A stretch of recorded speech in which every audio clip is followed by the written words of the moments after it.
Hello guys, welcome back to my channel and thank you so much for clicking to watch this video. I hope you all are doing great today and I hope you are all ready for today's Sunday family betrayal. So today's video is probably going to be the most unbelievable story that I've done, and it's kind of it's a dark story. Okay, it's dark, it contains violence, it contains the R word. I always say R word. I hope you guys understand what I mean by that. It contains child abuse and all of that. So if you are triggered by any of those things, please, this is not the video for you. But you might want to check my playlist. I'm sure there are other videos there that you would like to watch. But today's video, you guys, brace yourselves, okay? So today's story is about Elizabeth Fritzl, who was locked up in the dungeon for 24 years. She was locked up in an underground dungeon. And during that time, she would bear children and she would raise those children on the ground for 24 years, you guys. Like, it's just fascinating, okay? We're going to get into that because you'll be surprised who took her there and what happened while she was under there. So we're going to get into all of that, but first let me introduce to you the palette we're going to be using today. This is a palette from Fantasy Cosmetica. This is what it looks like. I have never heard about this brand, okay? I heard this from one of my favorite YouTubers. She's called Leora. She does like new makeup releases and reviews. So she did this review on this palette and the look was just amazing and I just had to have it. It's a beautiful palette. This is going to be my second time using it. I loved it the first time. I hope I'm going to love it again today. The only thing about this palette that I don't like is a little expensive. Like I don't spend too much on, I don't like spending too much on my palettes, okay, because I collect them. Okay, I collect palettes. I have a whole lot of them. So if I cannot be spending $50 on a palette. I'm sorry. But hey, I have a few. Okay, I have a few, and this is one of them. Another thing is it's small, you know, for the price, but it's worth it. It's beautiful. So it's called the Drilled palette from Fantasy Cosmetica. This is what I'm going to be playing with today. So let's get into this look and talk about today's family betrayal. Today's story takes us to Austria, in a small town called Amstetten, right? In 2008, well, first of all, I'm going to start this story like towards the end. Okay, I'm going to start towards the end and then bring us back to the front because I feel like that will be the best way for you guys to understand this story, like to get it the right way, okay? So in 2008, on the 19th of April, this girl is brought into the emergency room, okay? A 19-year-old called Kirsten is brought into the emergency room. She has this life-threatening symptoms. Nobody really knows what's going on with her. She's very sick. She's almost at the point of death, right? And before they know it, she's on life support. They realize that she's suffering from kidney problems. So they take her in, they admit her, but they realize that there's no information about this girl, this 19-year-old girl. They try to get in the system to get her background, medical history and all of that. There's nothing. So they turn to the person that came with her. She came with the ambulance, but her grandfather was with her. So they turn to her grandfather and they're like, dude, we need to know who this girl is. Like, we need her information, medical history, social security number, all those things, right? Insurance information. And the grandfather is like, no, this is my granddaughter, okay? She's the daughter to my daughter that has been missing for 20 something years, okay? She's been gone. She went to join a cult We don't know anything about her. We don't know where she is. She just dropped this girl at my doorstep and said the girl is sick and she needs help. She needs medical intervention.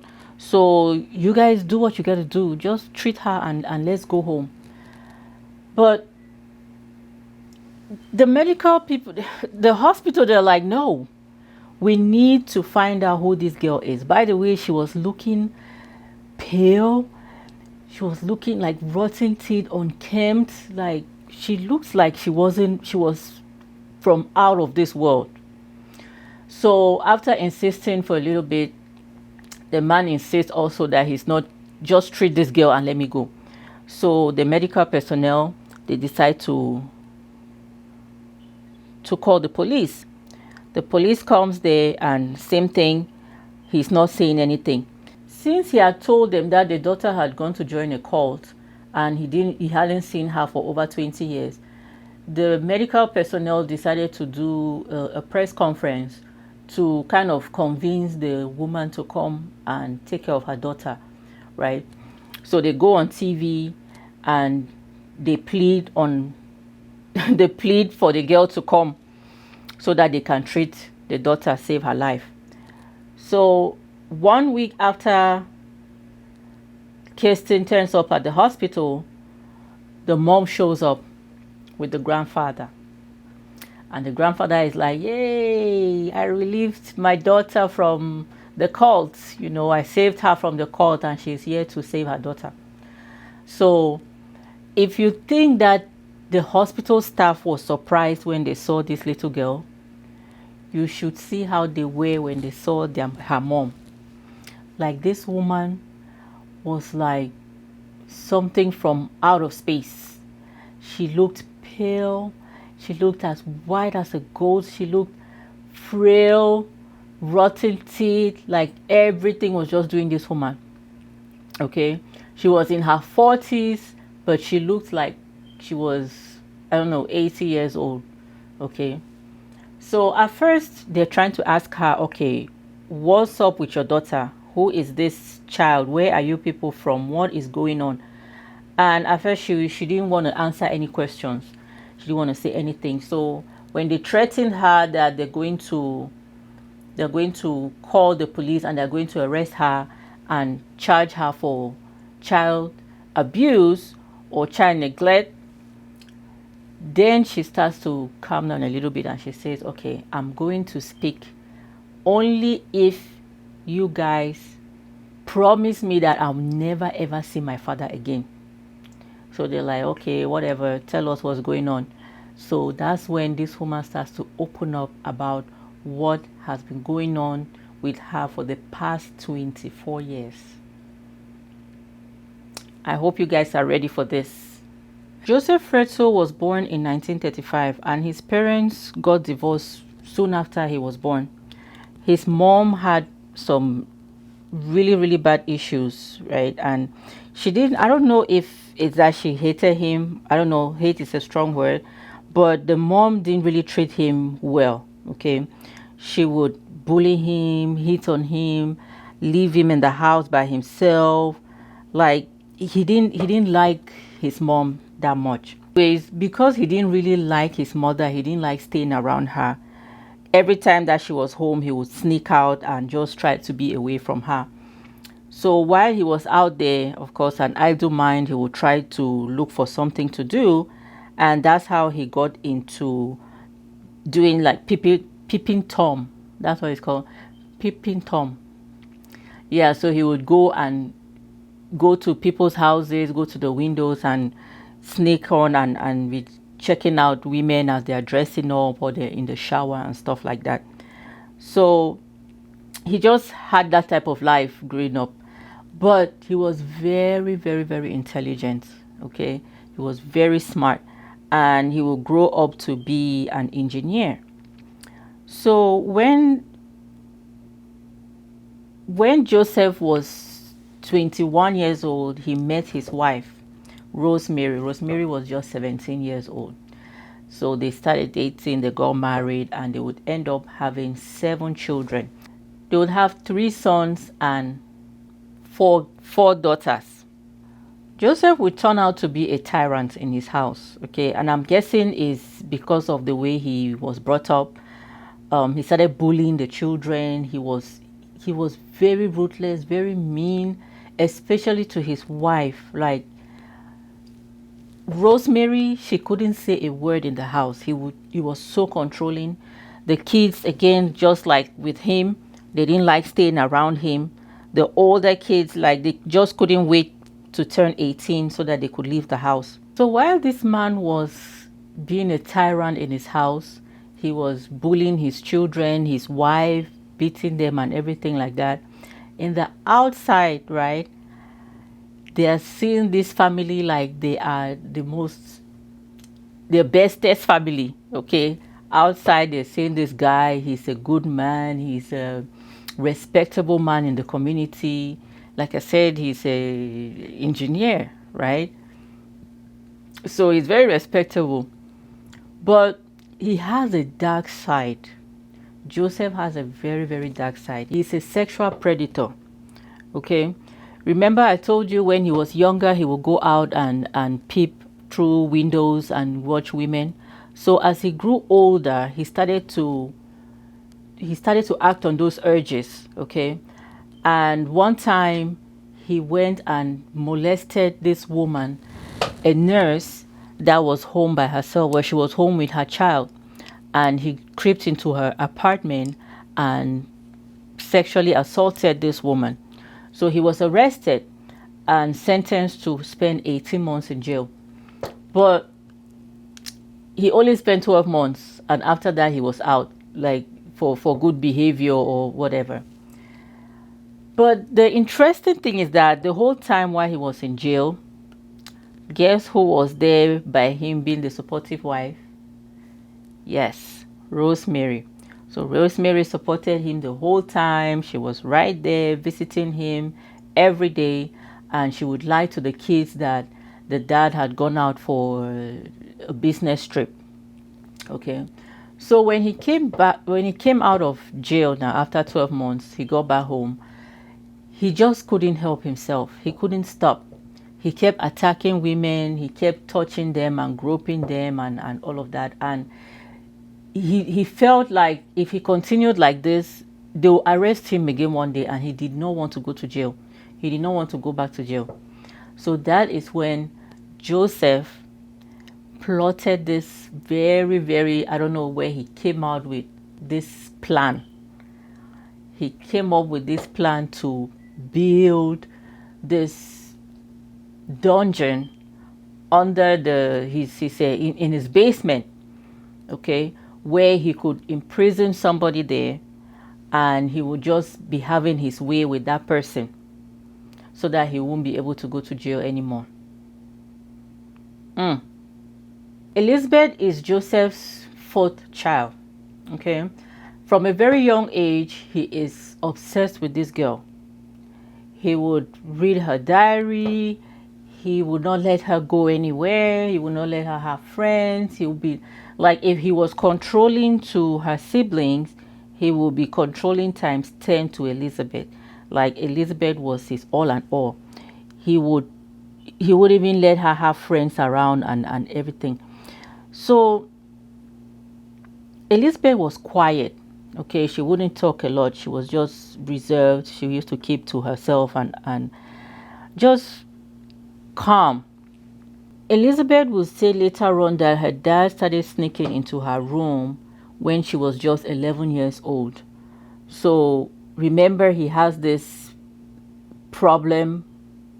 Okay, he's a predator. So he would go into her room and he would start molesting her. He would play like adult games with her. He would put pornographic stuff for her to watch and stuff like that. So he was kind of like grooming her from when she was 11 years old. And that kind of made her start to act up. Okay, she started acting up. She was young and she also just couldn't wait. Her siblings were already out of the house and she couldn't wait to go out too. So when she was 15, she confided in a friend, one of her friends in school, what was going on in the house. And Her friend also was having her own issues at her house, and she and her friend decided to run. They decided to run away, and I don't know where they went to. Don't ask me.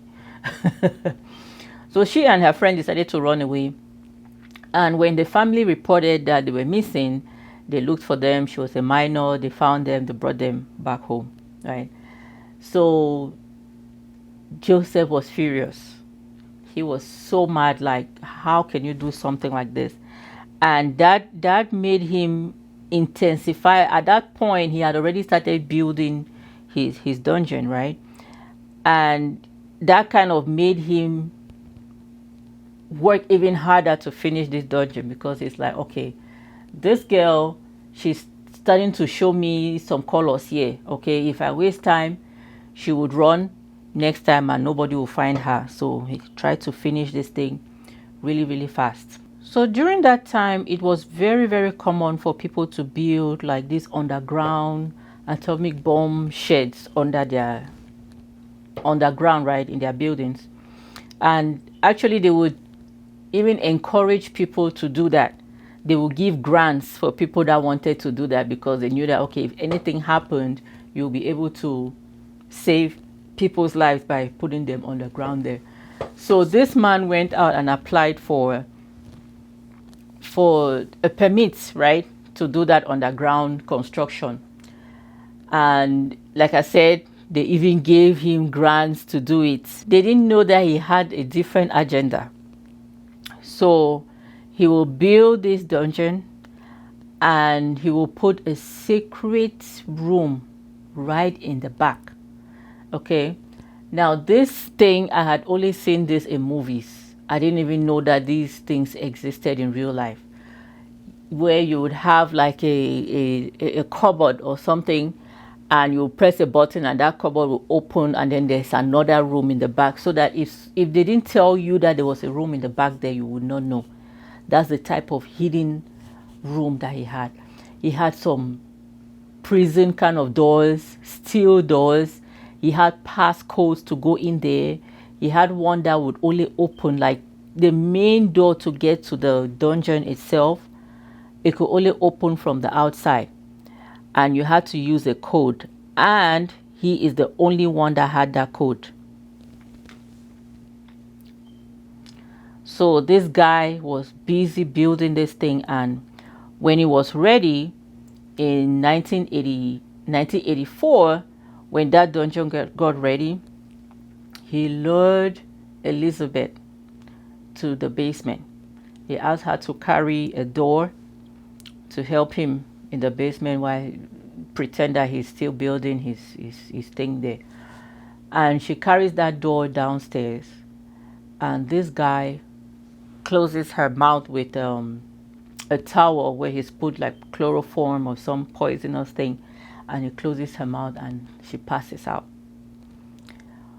When Elizabeth wakes up, she's in chains. She's on a small bed, this dark room, no light, no heat, no nothing. It is cold, and she's tied up.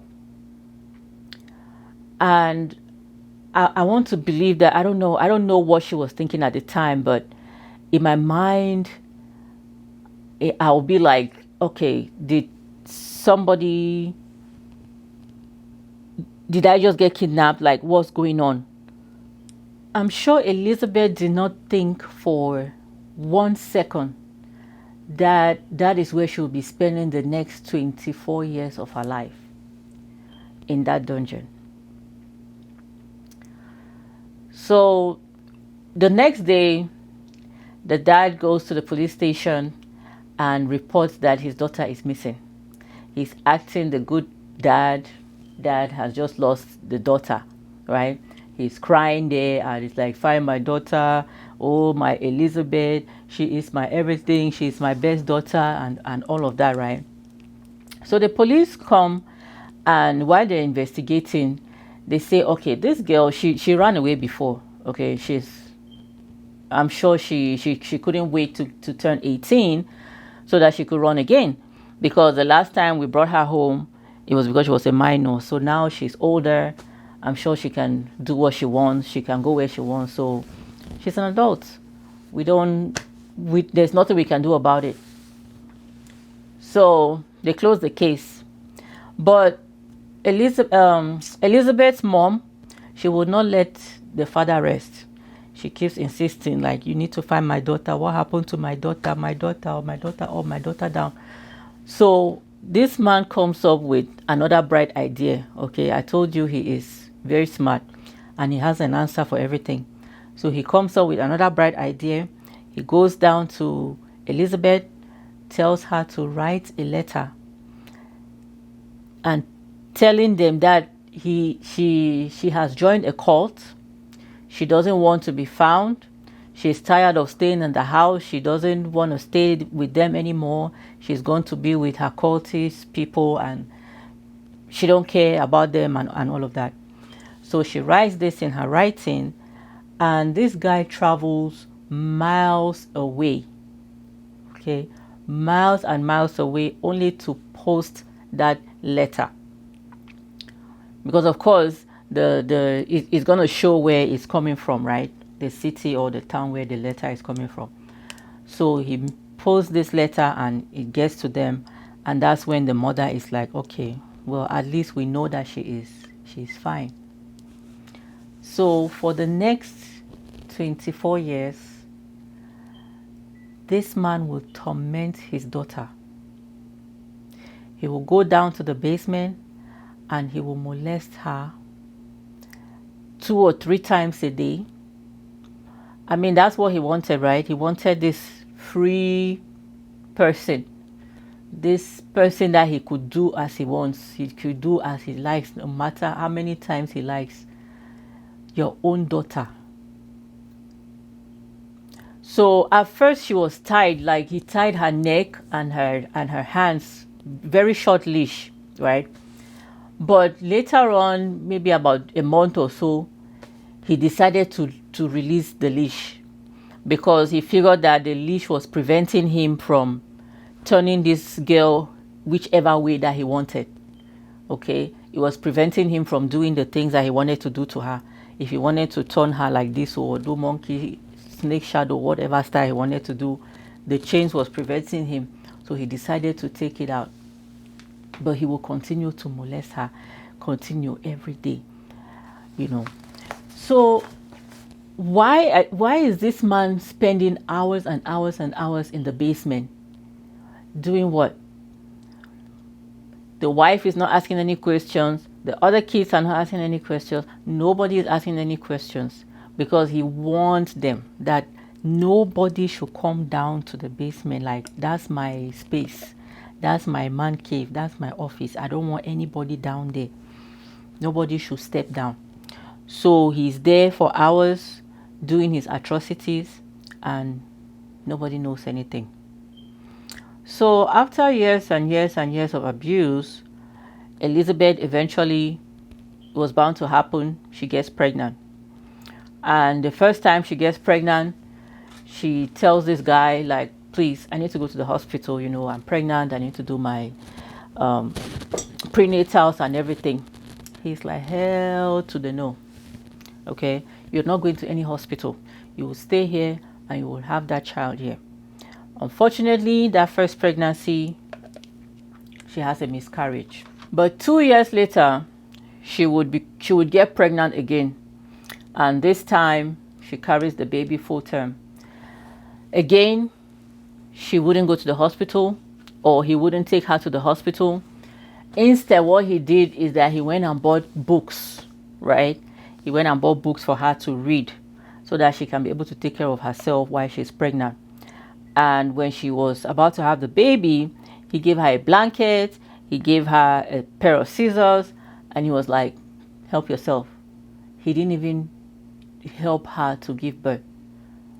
So Elizabeth, all by herself, she had the first baby by her father. She named the baby Kirsten, and that's the firstborn that would go to the hospital eventually and reveal the whole thing. Okay, so you would think that after the baby, maybe this man is going to let Elizabeth go, right? maybe for the sake of the baby, he's going to let her go, or he's going to let both of them go. No. Elizabeth has to raise that child down in the dungeon. Okay, she would raise that baby there, and in the next 10 years, she would have more kids. So she's raising Kirsten, and then next she has Stefan, and then Lisa. So Lisa is kind of a crybaby. Okay, she's making a whole lot of noise. She cries a lot. She just wouldn't shut up.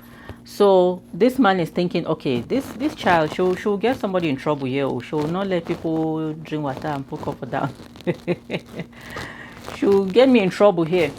So when Lisa turns 9 months old, Joseph, again, being the smartest guy that he is, he decides to come up with a plan.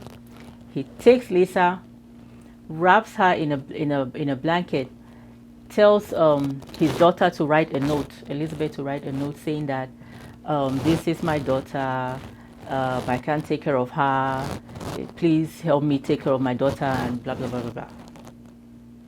So he takes this baby, puts the letter in the basket, and drops the baby in front of the door. Now I don't know how he did it. You know how we used to do those things growing up, where you go and ring somebody's bell and then you run. Okay, I think that's what he did. He put the baby in the front and then left. And of course, little old Miss Rosemary, his wife, found the baby. She read the letter and she was happy, right? Like, this is my daughter I haven't seen in so many years. Back at this time, it was already 15 years, maybe 10, 15 years after she had left the house. So the mom was just excited, like so happy. So she took the letter and the baby to the child protective people, right? The administration shows them and tells them what happened, and she is able to adopt that child. Okay, and guess what? They even pay them, right? They pay she and her husband for they give them some kind of allowance, right, to take care of the child. So as the years go by, he's having more kids, and the next time Elizabeth gets pregnant, she's pregnant with twins. Okay, she has the babies, 2 boys. One of them is called Michael. The other one is born very, very sick. He has this respiratory issues, and she pleads with this man to take that child to the hospital, and the man is like, hell to the no. Okay, the whole time, Matthew, these children have never been to the hospital. They've never been out of this dungeon. If they are sick, you just give them, I don't know, paracetamol or Tylenol or something, and that's it. So he's not taking anybody to the hospital, and this child dies. Okay, so again, the smart guy, he takes the baby and goes and burns the baby up. So Elizabeth will end up having 7 children for her father, and he will take 3 of them upstairs to be raised by his wife. Okay, and again, every time he would come up with some way to take the child up there so that the wife will find the child, and then they'll take the child to social services and officially adopt them. And yes, they would always receive some type of stipend to take care of the children. His own children, oh, yeah, they were giving him stipend, like, and this time, of course, he's already a good man in the community, right? People already respect him, and then now everybody is like, oh, look at this grandfather, this granddad taking care of his grandchildren from his long lost daughter. And so anyways, he continues with his plot. So when the children start coming down there, right, in the dungeon, he tries to make the place a little homey for the kids. So he would bring them a TV. So they had a television down there where they would watch. Of course, he would restrict what they would watch. And he kind of extended the place a little bit because a lot of kids, it started getting a little small. So he extended the place, but nothing really changed. Okay, he was still molesting the daughter every day in front of the kids. I'm really, really surprised that he did not even start touching those children too. But he would just continue as usual.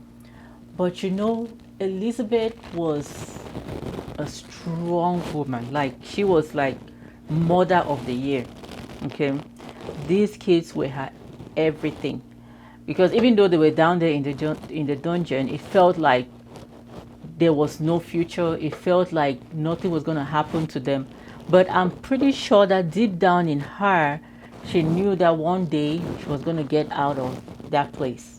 Okay, so she would teach the children, try to bring a little bit of normalcy in their lives. She would teach them how to read and write.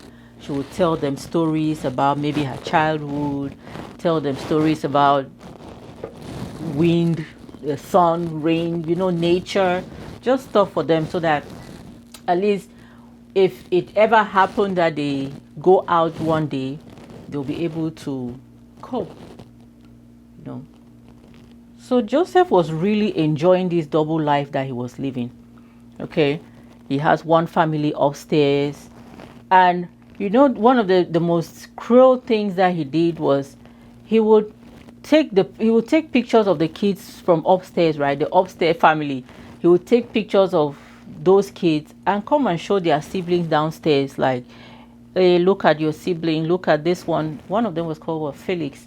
Look at Felix. Felix is going to school. Felix is doing this. Felix is doing that. Because they were actually living normal lives. So he would do that to these kids, and I thought that was just so, so, so cruel. Yeah, so he was really enjoying this life, and you would wonder how he will feed them. Like, when he buys groceries, would they not see the groceries? Like, nobody is asking any questions. I told you, this man, he was smart. He was very, very smart. He had everything carved out. So he would travel out of town. He would travel out of town, out of their city, and go to a different area far away to buy groceries. Somewhere where nobody knew him, to get groceries for the family. And again, when he came back to the basement, I don't know if there was some kind of back door where he wouldn't go through the house. I don't know how he got there, that people didn't ask or nobody saw anything, but it was just ridiculous. And the house was kind of like an apartment kind of building, right? So he had tenants, but he would want the tenants not to even, there was some part of the house that you couldn't cross. He would tell them, if I catch your foot over that place, like, I would just throw you out of my place right now. So nobody would go there. But later on, some neighbors confessed that they could hear some noises in the basement. Sometimes they could hear some noises coming out from down there sometimes. And when they ask him, he'll give one excuse or the other. He'll be like, oh, maybe it's a transmitter, or maybe it's a generator, and just give excuses upon excuses. So they're just like, okay, whatever. So that's how this guy continued to live this double life for so many years, and nobody ever suspected anything. I mean, he got so comfortable that he would even leave them down there for weeks or for a month and go for vacation. He traveled out of the country one time, enjoying himself. Like, I can just imagine that, life is unpredictable, right? You don't know tomorrow. You don't know what the next move is going to be. Imagine that this guy had gone for his trip, one vacation, and something happened. Maybe he had an accident or a plane crash or something, okay, and he died. Like, these people they'll just rot in that place, because this is a place that nobody would ever find you. Nobody. They will just die in there. Like,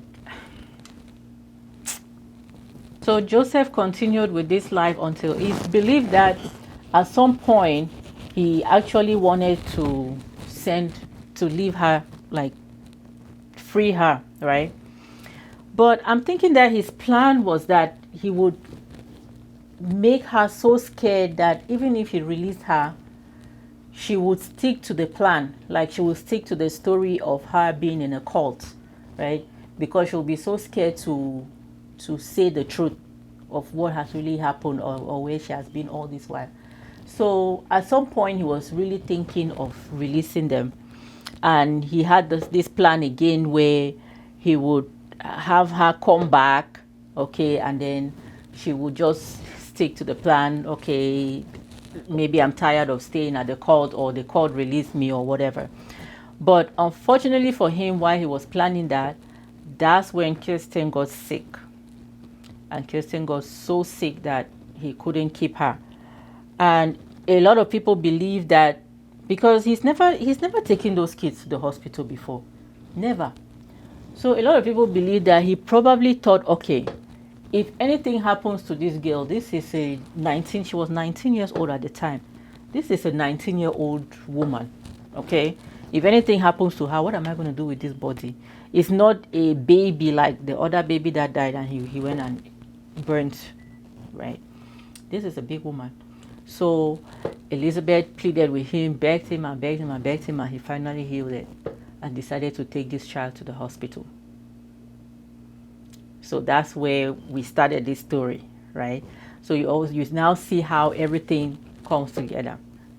So back at the police station, the police would listen to Elizabeth tell this story for over like 11 hours. They're interviewing this woman, and she's talking and talking and talking. Oh my God, and nobody can believe it. Like, who does this to his own child? Like 7 children. It's just crazy. So of course they go and free the other kids. They arrest him, of course, and he's charged with I think they charged him for murder for the little boy that he killed. The R word, they charge him for that. They charge him for slavery, wrongful imprisonment and slavery. Yeah, he has several other charges that they charge him for. And this guy, he is unrepentant, okay? When he first comes to court, he's like, I didn't do anything wrong. You know, he's claiming that he locked the daughter up to save her because her life was already going astray. You know, she was going astray. She was doing the wrong thing. She ran away from the house. She was smoking. She was hanging out with bad friends and stuff like that. So he thinks that if he didn't do that, maybe she wouldn't be alive today. So he kind of saved her. And then he also claimed that what they had was consensual. Okay, he claimed that she came on to him, and just nonsense stuff, you know. But when they played Elizabeth's testimony, okay, they didn't want her to come to court. They were trying to protect her from the press and everything. So they just recorded her testimony. And when they played it in the court, there was some light, okay, something that came over him. And all of a sudden, he just changed. And he started crying, and he was like, oh, I didn't realize that I was being this bad to my daughter. I didn't realize that I was doing all these things to her. I'm so sorry, forgive me, and blah, blah, blah, blah, blah. And I don't know, maybe he didn't think that the daughter was going to say anything. That's why he was running his mouth in the beginning. But now that she told everything, like she spilled everything, and he realized that there was no way out. So he started shedding crocodile tears and acting like he was sorry. So on March 19, 2009, Joseph Fritzl was sentenced to life imprisonment without the possibility of parole for 15 years. So after 15 years, they would consider, okay, they won't necessarily release him, but they will consider releasing him on parole. And that will be in 2024. Okay. So that's this crazy story. Now, what is so surprising to me is that this thing, it didn't happen back in the 1800s, okay, back in those days. This is very recent, okay. This whole thing, she was locked up in the 80s, 1984. That's when this woman was first locked up. And up to this day, this guy is still in jail. Like, I just cannot believe that this is something that is happening in 2022. Yeah, so it's terrible, you know. It's terrible to think that somebody would do that to his own child. It's just terrible and disgusting. Yes. I mean, if he had locked up a total stranger, it still won't be right. It will be wrong. It will still be terrible. But I mean, it would be better than his own child. Like, am I wrong for saying that it would be better? I don't know, but his child, his own flesh and blood. Come on. So this thing made news, okay? By the next day, when the hospital staff found out about this, by the following day, everybody was down at the hospital to check this story out. Like, you had to see it to believe it. You had to be there to believe that somebody would really do something like this. Yeah, so have you heard about this story? Let me know what you think. Like, what would you do? Okay, before I forget, let's talk about Rosemary. Let's talk about this Joseph's wife. Can you believe that she didn't know anything about this whole thing? Because honestly, I don't believe that she didn't know. I think that she must have suspected something. She must have known something, but probably because of the abuse, because she was abused for so long, she couldn't say a word in her own house. I guess she was scared to say anything. But to say that she didn't know anything, because during the trial, they didn't call any member of the family to come out and say anything to come out and testify. Nobody in the family. So to think that your child will be living in a basement of your house for 24 years and you have no idea. Now you would ask questions, because this is the girl that this man will not let out of his sight. Okay? Elizabeth was his protege. He would not let Elizabeth, he would control her every move and everything. So how would she get missing like that? How would she run away like that and you wouldn't have a clue? Okay? So I don't know. And why do you have a room in the house that I'm not able to get into? Why would you have a room in the house? Why would you tell me not to go to the basement in my own house? I don't know. Unless, again, like I said, the room down there, it was kind of hidden. But again, if this man said he was in the basement doing some work, right? And then you come to the main basement, you go downstairs, you're supposed to see him, and you don't see him because it's in the hidden room or someplace. Like, you should know that something is going on. Except, again, nobody ever went down there. It's just so many questions. So many questions. Yeah. So that's the story. That's the story of Joseph. I think it's Joseph. In Austria, they call him Joseph, but I say Joseph because why not? So that's Joseph and Elizabeth's story. So today Elizabeth was reunited. She is reunited with her kids, all the three kids that lived upstairs and the ones that she raised. They are reunited because maybe they want to bond. And they are now, the ones that were raised in the basement, they are now just learning life, learning to enjoy nature, learning to be free.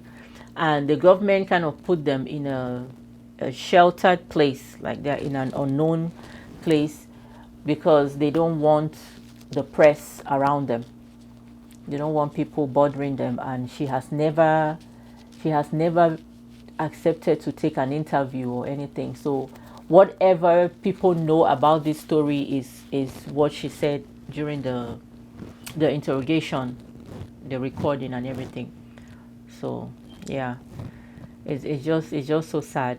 But the good thing is that Elizabeth was able to forgive her mother. She was able to forgive her mother because, of course, she grew up in the house. She knew what her dad was like, and she knew how the dad could be like, threatening and all of that, tyrant and everything. So that is our story for today, you guys. Let me know what you think. Let me know in the comment section what you think about that story. Unbelievable, right? Yeah, so I hope you enjoyed the story for today, and I hope you enjoyed my look. So let me know what you think about my look for today, you guys. Again, I used this palette from Fantasy Cosmetica. You can check it out if you want. It's a very, very beautiful palette. Yeah, so thank you so much for sharing your day with me, you guys. Thank you so much for watching. If you are still watching till this time, you are the best. I love you so, so much. Please give this video a thumbs up if you enjoyed our content for today. Subscribe if you have not already, and hit that notification bell so that you are the first to know every time that I post a new video. Show some love, take care of yourselves and each other, and I'll see you in my next one. Bye.